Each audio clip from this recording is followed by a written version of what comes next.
We don't only work with logarithms of base e or exponentials with base e. There are other bases that we can work with. So we want to make sure that we understand how to manipulate those as well. We can rewrite this as an exponential where b is the base and y is the exponent, and then of course x is the value.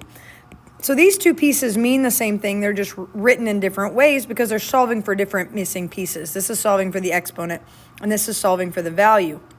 So when we talk about other bases, we're talking about bases other than e. So a base 2, a base 10, a base 5. Base 10 is going to be your common base.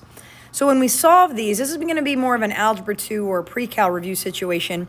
Now that the base is a 2 instead of an e, we want to use the inverse operation of that. So if this is going to be a base, we want to use log base 2.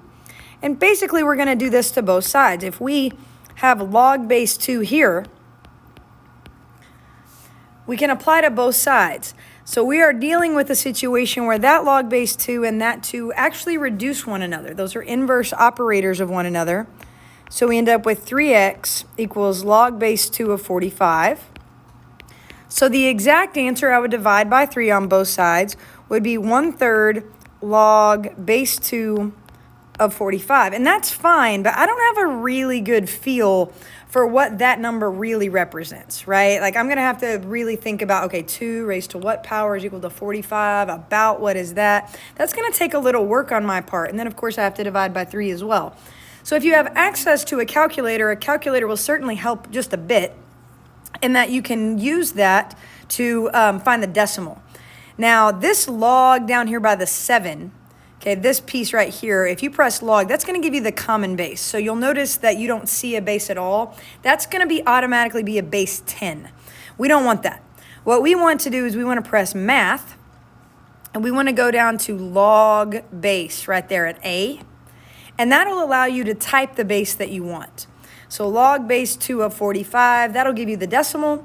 And then, of course, you can divide by 3 or multiply by 1/3, and you get 1.8306. Remember, this class, you have to have 3 decimals. So if you wrote 1.830 or 1.831, that would be fine. You can also keep a couple extra just to make sure if you're trying to do the approximation. Now, we do much prefer exact answers, but again, I don't have a good feel for what that value really is, so this gives me a lot more information. Now, for the next one, we're still going to solve for the missing piece, but now the missing piece is the value, not the exponent.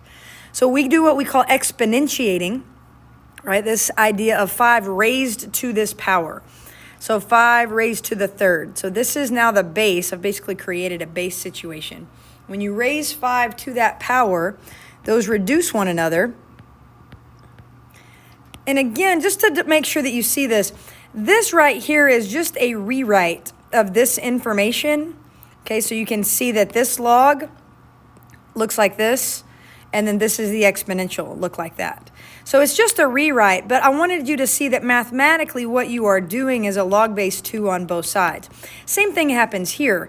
This is a situation where I see the logarithm, so it's going to be 5 raised to the 3rd power is equal to x minus 2. So I can just rewrite it, but what we are actually doing is exponentiating. That is the mathematical process that reduces these and allows us to do the same thing to both sides of the equation, same way we have solved lots of algebraic equations up to this point. So this is going to be x minus 2 is equal to 125, and then we want to say that x is equal to 127.